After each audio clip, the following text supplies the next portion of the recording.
So ಟಾರ್ಗೆಟ್ಗೆ ಮತ್ತೊಮ್ಮೆ ಸ್ವಾಗತ. ಸಂಗಮೇಶ್ ಅವರೇ, ತಾವು ಭದ್ರಾವತಿಯ ಶಾಸಕರು, 2ನೇ ಬಾರಿ ಶಾಸಕರಾಗಿದ್ದೀರಿ.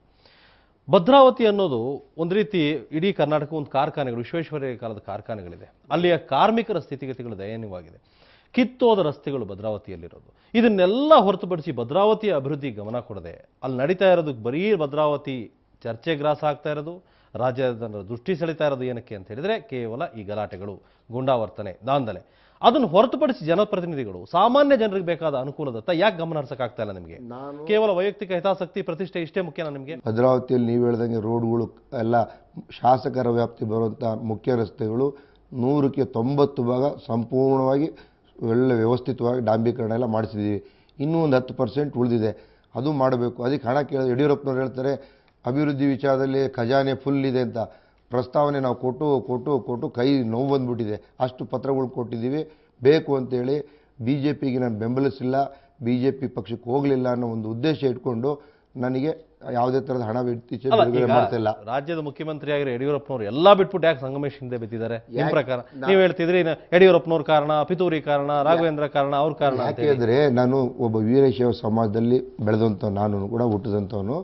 ನಾನು ನನ್ನ ಬೆಳವಣಿಗೆ ಸಹಿಸಲಾರದೆ ಮುಂದೇನಾದರೂ ಅವ್ರ ಮಕ್ಕಳಿಗೆ ಅವರಿಗೇನಾದರೂ ತೊಂದರೆ ಆಗ್ಬೋದು ಅನ್ನೋ ದೃಷ್ಟಿಯಿಂದ ಒಂದು.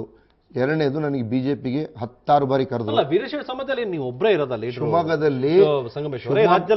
ಶಿವಮೊಗ್ಗದಲ್ಲಿ ಹೇಳ್ತಾ ಇರೋದು ಅವರು ಜಿಲ್ಲೆಯ ವ್ಯಾಪ್ತಿಗೆ ನಾನು ಹೇಳ್ತಾ ಇರೋದು. ಈ ಒಂದು ಮನಸ್ಸಿನಲ್ಲಿ ಅವ್ರು ಬಂದ್ಬಿಟ್ಟಿದೆ. ಜೊತೆಗೆ 10-15 ಬಾರಿ ನನಗೆ ಕರೆದ್ರು, ಮಂತ್ರಿ ಕೊಡ್ತೀನಿ, ಅದು ಕೊಡ್ತೀನಿ, ಏನೇನೋ ಆಸೆ ತೋರಿಸಿದ್ರು. ನಾವು ಯಾವುದು ಕೂಡ ಬಗ್ಲಿಲ್ಲ. ವೀರಶೈವ ಸಮಾಜ ಒಬ್ಬ ಶಾಸಕರು, ನೀವು ಭದ್ರಾವತಿ ಶಾಸಕರು, ಆದರೆ ಆ ಸಮಾಜದಿಂದ ಬಂದವರು ನೀವು ಕಾಂಗ್ರೆಸ್ ಪಕ್ಷದಲ್ಲಿ ವೀರಶೈವ ಸಮಾಜದ ಕೊರತೆ ಇದೆ ನಾಯಕರುಗಳದ್ದು. ತಾವೇನಾದರೂ ಈ ರೀತಿ ಮುಖ್ಯಮಂತ್ರಿಗಳ ಮೇಲೆ ಆರೋಪ ಮಾಡೋದ್ರ ಜೊತೆಗೆ ಈ ರೀತಿಯ ಅನೇಕ ವಿಚಾರಗಳ ವಿವಾದಗಳನ್ನು ಸೃಷ್ಟಿ ಮಾಡಿಕೊಂಡು ನೀವು ಲೀಡರ್ ಆಗಕ್ಕೆ ಹೊರಟಿದ್ದೀರಾ? ವಿವಾದ ನಾನು ಮಾಡಲಿಲ್ಲ. ವಿವಾದ ಮಾಡಿದ್ದು ಯಡಿಯೂರಪ್ಪನವರು, ಅವ್ರ ಮಗ ಆಯನೂರು ಮಂಜಾತು, ಮಾಜಿ ಶಾಸಕ ಅಪ್ಪಾಜಿ. ನಾನು ಬಡವ್ರ ಪರ ನ್ಯಾಯ ಕೇಳೋಕೆ ಹೋಗಿದ್ದಕ್ಕೆ ತಪ್ಪ. ಅದಕ್ಕೆ ವಿವಾದ ಮಾಡಿದ್ದು ಯಾರು? 500 ಜನ ಪೊಲೀಸ್ ರಾತ್ರಿ ಕಳಿಸಿ ನಮ್ಮ ಮನೆ ಜಖಂ ಮಾಡಿ ರಕ್ತಪಾತ ಮಾಡಿ ಇವೆಲ್ಲ ಮಾಡಿಸಿದ್ದು ಯಾರು? ನಾನು ಮಾಡಿದ್ನ? ಬೇಲೆಬಲ್ ಕೇಸು ಇದೆ, ನಾನ್ ಬೇಲೆಬಲ್ ಕೇಸಲ್ಲ. ಇದು ಮಾಡಿದ್ಯಾರು? ಇದು ಇವ್ರ ಘನತೆ ಗೌರವ ಬರೋಂಥ ವಿಚಾರನೇ, ಇದು ಧಕ್ಕೆ ಬರೋಂಥದ್ದಲ್ವ ಇದು? ಅದೇ ರೀತಿ ನಮ್ಮ ಭದ್ರಾವತಿ ಜಂಕ್ಷನ್ ಹತ್ರ ಒಂದು ಉದಾಹರಣೆ ಹೇಳ್ತೀವಿ. ಬೇಲೆಬಲ್ ಕೇಸ್ ಅಂದ್ರೆ ನೀವು ಬೇಲ್ ತಗೋಬೋದಿತ್ತಾನೆ? ಏನು ಹೇಳೇ ಇಲ್ಲ. ಏಕಾಏಕಿ ರಾತ್ರಿ ನಾನೇನು ಟೆರರಿಸ್ಟಾ? ಏನಾದ್ರು ಊರು ಬಿಟ್ಟು ಹೋಗೋಣ? ಏನಾದರೂ ಬೆಳಗ್ಗೆ ಬಂದ್ಬೇಕಾದ್ರೆ ಅರೆಸ್ಟ್ ಮಾಡ್ಕೊಂಡು ಹೋಗಲಿ. ಅರೆಸ್ಟ್ ಮಾಡಲೇಬೇಕು ಅಂತ ಅವರಿಗೆ ಜಿದ್ದು ಇತ್ತು ಅಂದರೆ ಮಾಡಲಿ. ನಾನೇನು 100 ಸಲ ಜೈಲಿಗೆ ಹೋದರೂ ಎದರಲ್ಲ. ಜನರಿಗೋಸ್ಕರ ನಾನು ಏನು ಜನಕ್ಕೆ ಒಳ್ಳೇದಾಗುತ್ತೆ ಅಂದರೆ ಏನು ತ್ಯಾಗ ಮಾಡಲಿಕ್ಕೂ ಸಿದ್ಧವಾಗಿದ್ದೀನಿ. ಅದು ಬಿಟ್ಟು ರಾತ್ರಿ 11:30 ಸಂಸಾರದ ಮನೆಗೆ ಕಳಿಸೋಂಥದ್ದೇನು? ನಾನೇನು ಮರ್ಡ್ರ್ ಮಾಡಿದ್ದೀನಾ? ಅಥವಾ ಯಾರ್ದಾರ ಮೇಲೆ ಅತ್ಯಾಚಾರ ಮಾಡಿದ್ದೀನಾ? ಅಥವಾ ಇನ್ನೇನಾರ ಭ್ರಷ್ಟಾಚಾರ ಮಾಡಿದ್ದೀನಾ? ಈ ಭ್ರಷ್ಟಾಚಾರ ಇದು ತುಂಬಿರೋದೇ ಕ್ಯಾಬಿನೆಟ್ ತುಂಬ ಸೇರ್ಕೊಂಡಿದ್ದಾರೆ, ಅವ್ರ ಮೇಲೆ ಇದೆ. ಅವರು ಜೈಲಿಗೆ ಹೋಗೋಂಥ ನನಗೆ ಜೈಲಿಗೆ ಕಳ್ಸಕ್ಕೆ ಹೋಗ್ತಾರೆ.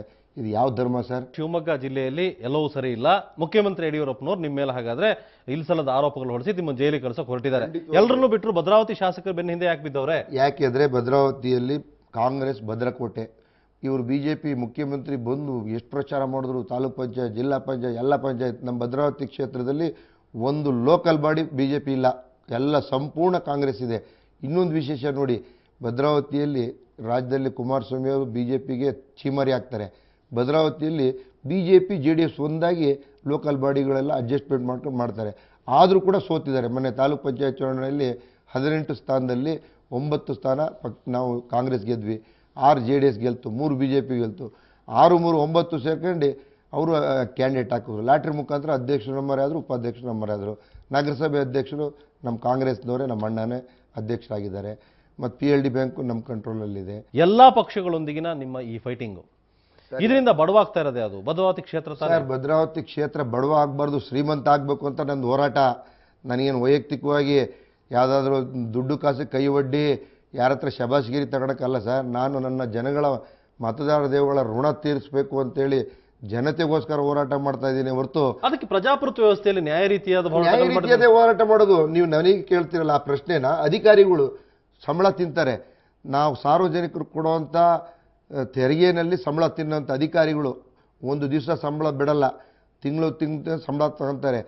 ಯಾಕೆ ಸಾರ್ವಜನಿಕರಿಗೆ, ಬಡವರಿಗೆ, ರೈತರಿಗೆ, ಕಾರ್ಮಿಕರಿಗೆ ದೀನ ದಲಿತರಿಗೆ, ಹಿಂದುಳಿದವರಿಗೆ, ಅಲ್ಪಸಂಖ್ಯಾತರಿಗೆ ಕೆಲಸವನ್ನು ಮಾಡಿಕೊಡಲ್ಲ.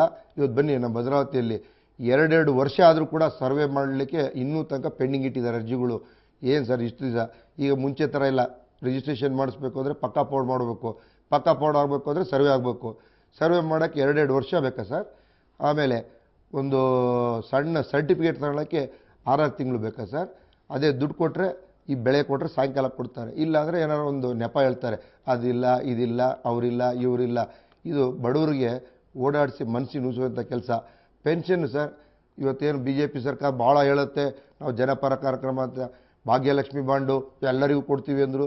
ಈಗಲೇ 3 ತಿಂಗಳಾಯಿತು, ಭಾಗ್ಯಲಕ್ಷ್ಮಿ ಬಾಂಡು ಇಲ್ಲ, ಎಂತ ಅಲ್ಲ, ಇದನ್ನೆಲ್ಲ ತಾವು ಪ್ರಜಾಪ್ರಭುತ್ವ ವ್ಯವಸ್ಥೆಯ ರೀತಿಯಲ್ಲಿ ಯಾಕೆ ಮಾಡಬಾರ್ದು? ಹೆಲ್ತಿ ಪಾಲಿಟಿಕ್ಸ್ ಯಾಕೆ ಮಾಡಬಾರ್ದು? ಈ ರೀತಿ ಯಾರ್ಯಾರನ್ನೋ ಕೊಲ್ಲೋದ್ರ ಮೂಲಕ ಮತ್ತೆ ಭ್ರಷ್ಟರಿಗೆ ಭ್ರಷ್ಟಾಚಾರ ಮಾಡಿದ್ದಾರೆ ಅಂತ ನಾವು ಜನಸಾಮಾನ್ಯರಿಗೆ ತಿಳಿಸೋದು ಹೆಂಗೆ ಸರ್? ಹೋರಾಟದ ಮುಖಾಂತರನೇ ತಾನೇ ಮಾಡೋದು. ಅಥವಾ ಸುಮ್ಮನೆ ಬೇರೆ ಎಲ್ಲದಕ್ಕೂ ಈ ಪ್ರಜಾಪ್ರಭುತ್ವ ವ್ಯವಸ್ಥೆಯಲ್ಲೇ ಹೋದರೆ ಮತ್ತು ಕಳ್ಳರನ್ನ ಕೆಲವೊಂದು ಸಂದರ್ಭದಲ್ಲಿ ನಾನು ಕಳ್ತನ ಮಾಡಿಲ್ಲ ಅಂದಾಗ ಏನು ಮಾಡ್ತಾರೆ ಪೊಲೀಸ್ನವರು? ನೀವು ಹೇಳಿ ಸರ್, ಏನು ಮಾಡ್ತಾರೆ? ಆ ಸನ್ನಿವೇಶದಲ್ಲಿ ಏನು ಮಾಡ್ತಾರೆ? ಮಾಡಬೇಕು ನೋಡಿ. ನಾನು ಒಬ್ಬ ಕಳ್ಳನ, ದರೋಡೆಕೋರನ ನಮ್ಮನೆಗೆ 500 ಜನ ಪೊಲೀಸು ನುಗ್ಗಿ ಇವರಿಗೆ ನನ್ನನ್ನು ಬಂಧಿಸೋಕ್ಕೆ ಎಷ್ಟು ಜನಕ್ಕೆ ಇದು ಮಾಡಿದ್ರು, ಅದರದ್ದು ಆರ್ಡರ್ ಕಾಪಿ ಕೊಡಿ ಅಂದರೆ ಕೊಡಲಿಲ್ಲ. ಆಮೇಲೆ ಲಾಠಿ ಚಾರ್ಜ್ ಮಾಡಿದ್ರು, ಲಾಠಿ ಚಾರ್ಜ್ ಆರ್ಡರ್ ಕೊಟ್ಟು ಯಾರು ನಿಮಗೆ ಲಾಠಿ ಚಾರ್ಜ್ ಮಾಡಲಿಕ್ಕೆ ಆದೇಶ ಕೊಟ್ಟಿದ್ದು ಅದು ಕೊಡಿ ಅಂತ ರೇಟಿಂಗ್ಸಲ್ಲಿ ಕೇಳಿದ್ದೀನಿ, ಇನ್ನೂ ಕೊಟ್ಟಿಲ್ಲ. ನಮ್ಮ ಮನೆ ಇವತ್ತು ಮಾನಸಿಕವಾಗಿ ನನ್ನ ಅಳು ಬರುತ್ತೆ. ಅಷ್ಟು ನನ್ನ ಜೀವನದಲ್ಲಿ ರಾಜಕೀಯ ಮಾಡೋಕ್ಕೆ ಬಂದು, ಬಡವ್ರ ಸೇವೆ ಮಾಡಲಿಕ್ಕೆ ಬಂದು, ಈ ಪಕ್ಷವನ್ನು ಕಟ್ಟಲಿಕ್ಕೋಸ್ಕರ, ಜನಗಳ ವಿಶ್ವಾಸವನ್ನು ಗಳಿಸ್ಲಿಕ್ಕೋಸ್ಕರ ಈ ಬೇಕಾಗಿತ್ತು ನನಗಿದು.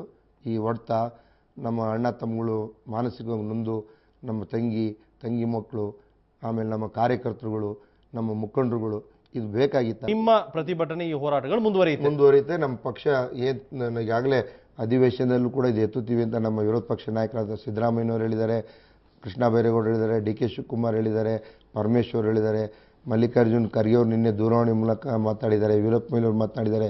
ಇವತ್ತು ಆಸ್ಕರ್ ಫರ್ನಾಂಡಿಸು ಶಿವಮೊಗ್ಗಕ್ಕೆ ಇದೇ ವಿಚಾರಕ್ಕೆ ಬಂದಿದ್ದಾರೆ. ಮತ್ತು ನಮ್ಮ ಹಿರಿಯ ಮುಖಂಡರಾದಂಥ, ನಮ್ಮ ನಾಯಕರಾದಂಥ ಕಾಗೋಡು ತಿಮ್ಮಪ್ಪನವರು ಹೋರಾಟವನ್ನು ಮುಂದುವರಿಸ್ತೀವಿ ಅಂತ ಹೇಳಿದ್ದಾರೆ. ಸರ್, ಹಿಂಗೆ ನನ್ನಂಥ ವ್ಯಕ್ತಿಗೆ ಈ ರೀತಿ ನ್ಯಾಯ ಕೇಳಲಿಕ್ಕೆ ಹೋದರೆ ಹಿಂಗಾದರೆ ಇನ್ನು ಜನಸಾಮಾನ್ಯರು ಆಫೀಸ್ಗಳಿಗೆ ಹೋಗೋದು ಹೆಂಗೆ, ಕೆಲಸ ಮಾಡಿಸ್ಕೊಳ್ಳೋದು ಇನ್ನು ಮುಂದೆನೂ ಕೂಡ ಹಿಂಗೆ ಮುಂದುವರಿತೀರಿ? ಇದು ನಿಲ್ಲಿಸೋದಿಲ್ಲ. ಬಡವರಿಗೋಸ್ಕರ, ಅಭಿವೃದ್ಧಿಗೋಸ್ಕರ, ಭ್ರಷ್ಟಾಚಾರ ವಿರುದ್ಧ ನಮ್ದು ಹೋರಾಟ ನಡೆಯುತ್ತೆ ಸರ್. ಯಾರ ಮೇಲೆ ಬೇಕಾದ್ರೂ ಹಲ್ಲೆ ಮಾಡಿಲ್ಲ ಸರ್, ತಪ್ಪು ಸರ್ ಇದು. ಹಲ್ಲೆ ಮಾಡಿರೋಂಥ ಇದೆಲ್ಲ ಕಪ್ಪು ಚುಕ್ಕಿ, ನನ್ನ ಬೆಳವಣಿಗೆ ಸಹಿಸಲಾರದೆ ಹೇಳುವಂಥ ವಿರೋಧಿಗಳು ಹೇಳೋಂಥದ್ದು.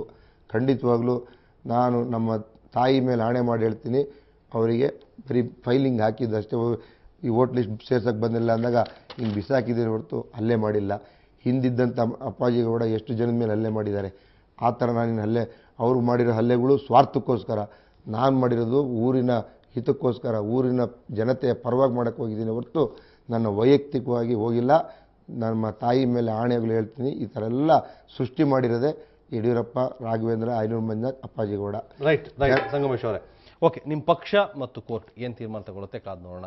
ಸೊ ನಿಮ್ಮ ಪ್ರತಿಭಟನೆ, ನಿಮ್ಮ ಈ ಏನು ಉದ್ವೇಗದ ಈ ವರ್ತನೆಗಳಿದೆ, ಇದು ಸಾರ್ವಜನಿಕರಿಗೋಸ್ಕರ ನೀವು ಮಾಡಿದ್ದೀರಿ. ಅದು ಆ ಟೈಮಲ್ಲಿ ನಿಮಗೆ ಮನಸ್ಸಿಗೆ ಹಂಗೆ ಅನಿಸಿದಾಗ ನೀವು ಅದನ್ನು ಮಾಡಿದ್ದೀರಿ ತಾನೆ? ರೈಟ್, ನೋಡೋಣ ಇದು ಮುಂದೆ ಏನು ನಿರ್ಧಾರ ನಿಮ್ಮ ಪಕ್ಷ ಕೈಗೊಳ್ಳುತ್ತೆ, ಕೋರ್ಟ್ ಏನು ತೀರ್ಮಾನ ಕೈಗೊಳ್ಳುತ್ತೆ, ನಿಮ್ಮ ಭದ್ರಾವತಿಯ ಜನ ಏನು ಹೇಳ್ತಾರೆ, ನಾವು ಕೂಡ ಕಾದು ನೋಡ್ತೀವಿ. ನಮ್ಮ ಜೊತೆ ಇಷ್ಟೊತ್ತು ಮಾತಾಡಿದ್ದಕ್ಕೆ ಧನ್ಯವಾದ ಸಂಗಮೇಶ್ ಅವರೇ. ನಮಸ್ಕಾರ. ತಮಗೂ ಅಷ್ಟೇ ಅವಕಾಶ ಕೊಟ್ಟಿದ್ದೀರಿ. ಇದಿಷ್ಟು ಇವತ್ತಿನ ಟಾರ್ಗೆಟ್. ಮುಂದಿನ ವಾರ ಮತ್ತೊಬ್ಬ ಅತಿಥಿಯೊಂದಿಗೆ ಭೇಟಿ ಆಗ್ತೀನಿ. ಕ್ಷಣ ಸುದ್ದಿಗಾಗಿ ನೋಡ್ತಾ ಇರಿ ಸುವರ್ಣ ನ್ಯೂಸ್ 24/7.